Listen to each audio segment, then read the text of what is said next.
ఎస్తేరు. ఎస్తేరు 2వ అధ్యాయం 1-16. ఎస్తేరు యూదురాలు. ఎస్తేరు 2500 సంవత్సరం కిందట జీవించింది. ఈ గ్రంథములో హిందూ దేశపు పేరు కూడా వ్రాయబడి ఉన్నది. ఇశ్రాయేలు ప్రజలు పూరీం పండుగ జరిపిస్తారు మరియు ఎస్తేరు గ్రంథమును ఆ పండగ నాడు తప్పక చదువుతారు. ఎస్తేరు రాణి జ్ఞాపకం చేసుకుంటారు.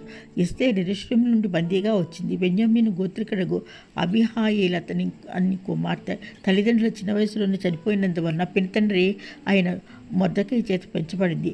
దేవుని యందు భయభక్తులు కలిగి జీవించింది. ఆమె అందమైన రూపం కలిగిందే ఉండెను. ఎస్తేరుకు 2 పేర్లు కలవు. అది ఎస్తేరు అనగా నక్షత్రము పార్సీక నామం మరియు హదస్స అనగా పరిమళము హెబ్రీ నామము కలదు. రాణి అయిన వష్టి స్త్రీల కొరకు విందు చేయించింది. సౌందర్యవంతమైన కన్యకలను రాజానుగ్రహం పొంది రాణి స్థితి ఎక్కగోరిన వారు అనేకులు ఉండ్రి కాని వారందరిలో యూదురాలైన ఎస్తేరును రాజు కోరుకొన్నాను. పర్షియా దేశస్థురాలు కాదు, యెరూషలేము నుండి బందీగా వచ్చింది. ఈమెని రాజు అతిశ్రేష్టమైన స్థితిలో ఉంచెను. రాజుకు ఇంపైనది కనుక అతని వలన దయ పొందెను. షూషాను కోటలో హేగే వంశములకు ఎస్తేరును అప్పగింపబడను. 6 మాసములు గంధంతోనూ 6 మాసములు సుగంధ తైలంతోనూ అలంకరింపబడిన తర్వాత ఒక్కొక్కరు రాజు యొద్దకు వెళ్ళను. ఎస్తేరు వంతు వచ్చినప్పుడు హేగే నిర్ణయించిన అలంకారం తప్ప మరి ఏమీ కోరలేదు. స్త్రీలందరిలో రాజు ఎస్తేరును ఇష్టపడెను. అతడు రాజకిరీటమును ఆమె మీద ఉంచెను. ఎస్తేరు జీవితంలో ముఖ్యమైనవి: శరీర సంబంధమైన సౌందర్యము కలిగి ఉంది, మానసిక సౌందర్యం కలిగి ఉన్నది, ఆత్మ సంబంధమైనటువంటి సంబంధము కలిగి ఉన్నది. ఎస్తేరు తన ప్రాణం మాత్రమే కాక తన జాతి ప్రజలందరినీ కాపాడింది. ఎస్తేరు అనే మాట నక్షత్రంలా మిగిలింది. ప్రాణాలకు తెగించి యూదులను కాపాడిన కథానాయకురాలు ఎస్తేరు. ఓ స్త్రీ ఎక్కడో అంతఃపురంలో ఉండవలసిన ఆమె ఇప్పుడు ప్రధాన పాత్రగా నిలిచింది.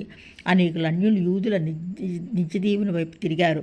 వారందరూ ఈ పూరీము పండుగ చేసుకొని ఎస్తేరు గ్రంథం చదివేవారు. ఎస్తేరు లేకుంటే యూదుల చరిత్ర ఉండేది కాదు. ఆ దేశం లేకుంటే మెస్సియా లేడు.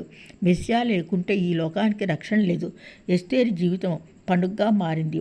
అన్యుల రాజు ఎదుకు పోయి జీవం గల దేవుని మహిమపరిచింది. మొర్దెకైని ప్రధానిగా రాజు నియమించాడు. రాజ్యంలో యూదులకు ఎటువంటి ఇబ్బంది కలగకుండా జీవించారు. దేవుని ప్రజలు రక్షించడానికి బలహీనురాలైన స్త్రీని దేవుడు వాడుకున్నాడు.